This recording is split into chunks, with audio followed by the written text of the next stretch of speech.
Hello, I will be the member of government for the debate topic. The United States federal government should pass the freedom dividend, issuing a monthly check for $1,000 for every American over the age of 18 regardless of income or employment status. The funding for the plan would be coming through a value-added tax and other normal means. I'd firstly like to remind the audience of the importance of the harms made in the PMC. Going back into the first harm, the division, and lack of opportunities for low-class people due to financial struggles affect everyone negatively.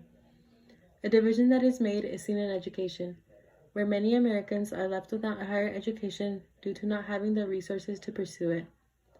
This affects them since it limits their potential earnings and affects the economy since they lose a diligent worker that can't put that money back into the economic cycle. As also mentioned, it is important that people are able to afford housing. Unfortunately, people need to be making a high yearly income to afford anything, which is much harder without the monthly $1,000 that the freedom dividend would offer. The current housing crisis is making people have limited options, including becoming homeless or moving into dangerous areas, both of which are unfair as everyone deserves to have a roof over their head. With people not being able to afford housing, they affect businesses and workers as their hours can't be paid, which is a bad thing for all. Also, people are needing to take up multiple jobs to make up for their low income, resulting in added stress, obesity, and other concerning health problems. According to Commonwealth.org, the U.S. health system ranks last among 11 other surveyed nations. It is not good for our people to become sick when healthcare in our country is so expensive and poor quality. Aside from healthcare problems, family dynamics are affected since parents need to be away from home for long periods of time, raising a generation of detached children. Now for responses to the LOC. The LOC argued that there are already existing opportunities for people on the lower end. While I do not disagree with that, there is not enough help for our struggling students. An example that the LOC gave was that students are given the fair opportunity of scholarships. However, is it really a fair opportunity or more of a game of chance? Considering that 13% of Americans with the highest income get scholarships compared to only 9% of those with the lowest income, it does not seem like putting in an effort is what gets you that scholarship. Which brings me to the next point that the LOC made, where they said that this would be an incentive to work harder. Since Since the students in need of most financial help are the lower classes, there's a great amount of competition for these scholarships.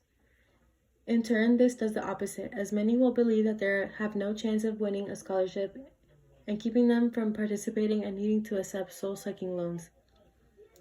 The LOC also argues that housing is not caused by a lack of capital, and that the solution to that would be that policymakers need to fix it themselves. However, if policymakers have not made any steps towards that in the past, what's different that will want them to make it change now? The LOC also said that the reason that homes are so expensive is because interest rates are so high.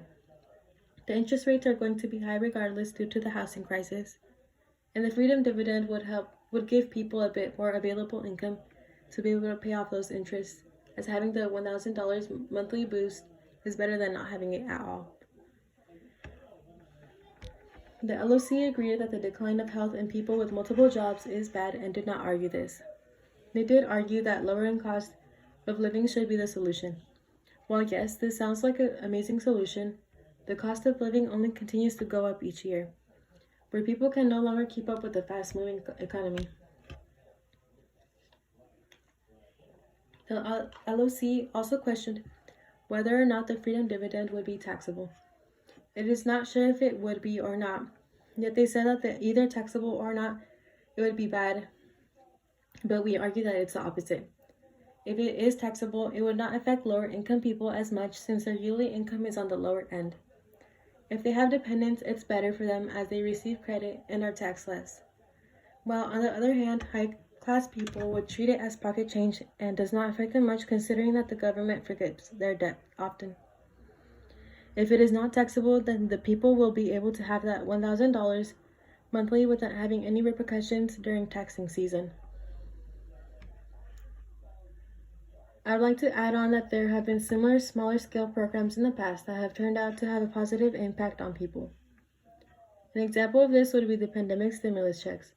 According to GoBankingRates.com, excuse me, there is a significant increase in American poverty that seemed possible or even likely, but the stimulus payments not only prevented this from happening, but they actually helped reduce the poverty rate. This is a good outcome, which shows that a plan such as this should be a good thing to pass. With that, I conclude the second affirmative constructive. Thank you.